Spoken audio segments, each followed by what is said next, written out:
Get Comfortable with the Uncomfortable is not only the name of my podcast, but it's also the philosophy that defines my life.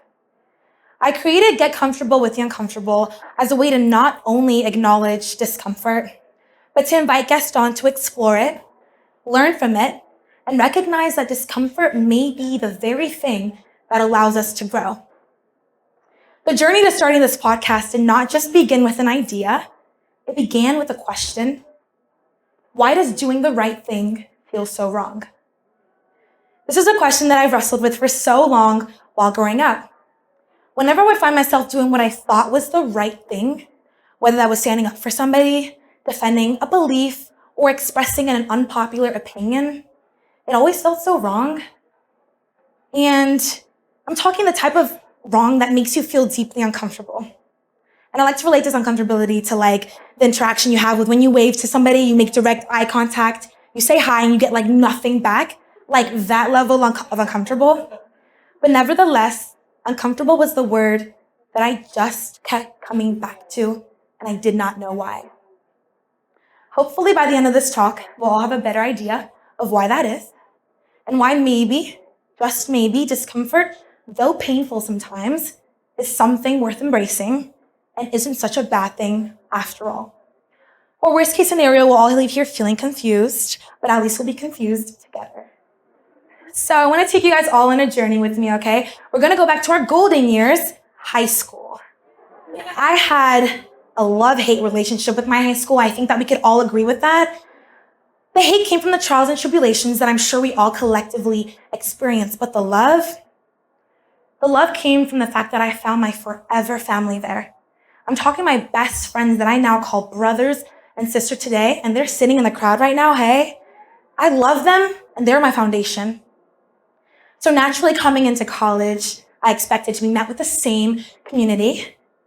And that was my first mistake in the story, setting expectations and making assumptions, because life has a really funny way of taking those, laughing at them, and serving up something completely different.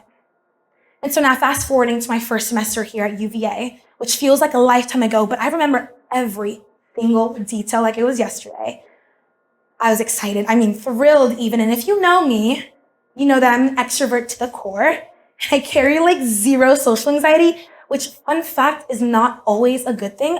Not every social interaction needs to happen, and not every person I meet wants to know my whole life story. But nevertheless, I had dreams. Really big dreams about what I could accomplish here at the University of Virginia.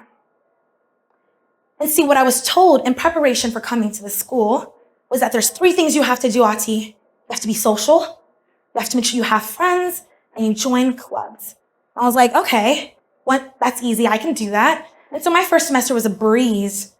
I thought that I had everything figured out. I had made friends, I had joined clubs, I was being social, I was making memories. I thought I had it figured out. And that's my second mistake in this story, thinking that you have it all figured out, because you don't. You definitely don't. And see, what they don't tell you and what no one really prepares you for is the truth about how hard and unexpected college is. I like to relate the struggle to UVA's Wi-Fi signals. Here 1 second and then gone the next. You never know when it's going to cut out. UVA, please fix it. I can't talk to my mom. But nevertheless, my mindset at this point was that I was very change averse. Granted, I loved the change that was beautiful and reaped wonderful benefits, but not so much the change that left me feeling uncomfortable. And so coming back between that break of first semester and second semester, I expected to be met with the same environment that I had left. And I was wrong. The friendships that I had made my first semester out of what I like to call first year survival mode, out of desperation, they started to dwindle away and fade because people's authentic selves, including my own characteristics, started to really peek through. Because see, the facade that I was taught, the be social, find friends, and join clubs, that's what everyone else was taught. And so we carried that with us our first semester. But we can only pretend to be somebody we're not for so long. And so that act has to give up at some point. And so at this point in my life, 18-year-old me, I was left with a choice, an ultimatum. Option A, choose myself, which by the way is very hard to do. Or option B, conform and stay with friend groups I knew didn't belong to me. I knew weren't meant for me, just to say that I had somebody, just to say that I belonged. And so if you're wondering what choice I made, I'm standing here today, I chose myself. But then that's where that question came up again. If this was the right thing to do, why did it feel so wrong? Why did it hurt so bad? And so I posed the same question again, because if choosing myself and being my most authentic self meant stepping away from people and leaving friend groups, then I knew that's what I had to do to preserve my identity. Because if I didn't choose myself now, at the pure age of 18, then I ran the risk of never choosing myself again. As the semester progressed, living with this choice became increasingly harder and harder, because what had started as small moments of solitude very quickly turned into this deep sense of isolation, making me truly resent the place that I had been once so excited to call my second home, UVA. In retrospect, one of the mistakes that I was making during this time is this relentless comparison of myself to others. We're told all the time, comparison is the thief of joy. And I agree. I fully agree with that sentiment. Because you never really know someone's story, and you don't really know what someone else is going through. But living that truth, boy, is that easier said than done. And so I would find myself scrolling on social media, looking at friendships flourish, and honestly just looking at my surroundings, seeing people in friend groups, and I was left alone. And it hurt. I was jealous. I was sad. But see, the loneliness was not even the worst part of it all. The worst part was the way the loneliness chipped away at my confidence bit by bit.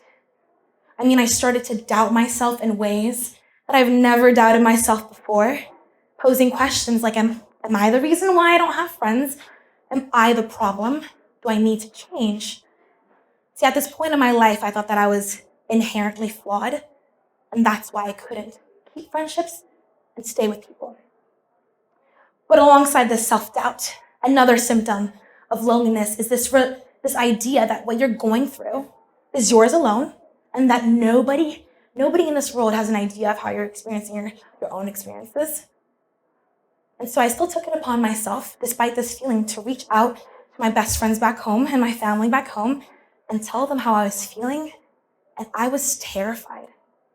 I was afraid to admit that I was struggling at this beautiful school that is supposed to harbor your dreams. I was afraid to admit, and I was afraid to share my vulnerabilities. But to my surprise, every single time I shared myself with my closest family and my friends back home, I got met with this reoccurring response. It was one word, same. And that word felt like oxygen, because it reminded me that what I was going through was not mine alone, and that there are people who were going through the same thing. They were just hiding it, just like me. Hearing same gave me permission to stop pretending. I stopped trying to run away from my thoughts, and I internalized them. I went on walks, I went on runs, I journaled, and I sat with my thoughts. Because in this idea, the loneliness never just disappeared. I stand here today as a third year, and I still experience the ins and outs of loneliness, but it became something that I could carry without shame. I started to look at loneliness as a process instead of a burden. And in this process, I was able to learn to be patient with myself, more honest with other people, and more deliberate about the connections that I built. And so I'm bringing back high school again. Bear with me, I'm sorry. But back in high school, I always wanted to start a podcast. I just didn't really know why. I didn't have my purpose. I just knew I wanted to talk. That's what I'm told. That was little that I'm great at doing. So it wasn't until this moment of vulnerability and that semester of pain, my second semester here at UVA, that I found my why. I knew, and I found in August 2023, Get Comfortable with the Uncomfortable, and I dropped my first episode. In this moment, I was very quickly able to recognize that not everybody was lucky like I was to have family back home. to have friends back home that they could confide in, share their deepest insecurities with and their vulnerabilities with, and have a shoulder to cry on. And so I wanted to get comfortable with the uncomfortable, to be that safe haven for those who don't have a shoulder to cry on. I wanted my podcast to not only recognize and encourage discomfort and vulnerabilities, but to celebrate it, to truly celebrate it. This time last year, I had the honor of getting invited back to my high school as a guest speaker in reference to my podcast. And that was amazing.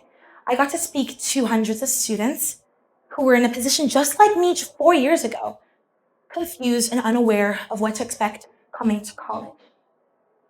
Talking to them, it filled my heart immensely and reminded me that the connections that you build, the amount of people that reach out to you and express that hearing other people voice their fears, their insecurities made them feel just a little bit less alone. And so I was able to very quickly understand that sometimes the best way to help yourself, to heal yourself, is by helping other people. It's by helping other people feel seen, feel loved, and feel truly recognized in their faults. And so, as I look into the lessons that I've learned from this moment, I'm able to very honestly and openly say that growth requires loss. I mean, to attain this life that I wanted, to be the person that I wanted to become, I had to let go of this version of Atty that never struggled. She never doubted herself, and she never felt lonely. I had to let go of that. I had to be patient with myself and understand that discomfort has the potential to lead to something beautiful. And it did. I was able to get comfortable with the uncomfortable. And that podcast stands as a testament that growth can lead you to your purpose. And fair, I understand that standing on the edge of change is terrifying. I'm terrified right now, but it's the place to be. Because if I did not stand on the edge of change, this podcast wouldn't exist. And so like I said earlier, I'm an extrovert. I love it. I love it out here, guys. But I'm scared right now. And I was terrified to be here today. But I did it for myself. But most importantly, for anyone who's ever felt the way I did my second semester here at this school. For those nights that I spent crying on my own, feeling hopeless about what my future could hold at the University of Virginia, I'm standing here today for those people and for younger Atty who needed to hear this, to know that there was hope beyond the barriers and the confines of this university. And so I'm going to ask the question last time, I swear, why does doing the right thing feel so wrong? Because growth demands sacrifice. Because growth asks us to leave familiarity and to risk stepping into the unknown. And because it's leading us to somewhere real. And so I ask this of every single person sitting and standing here today. The next time you're met with discomfort, pause, breathe in, breathe out, and don't try to run away from it.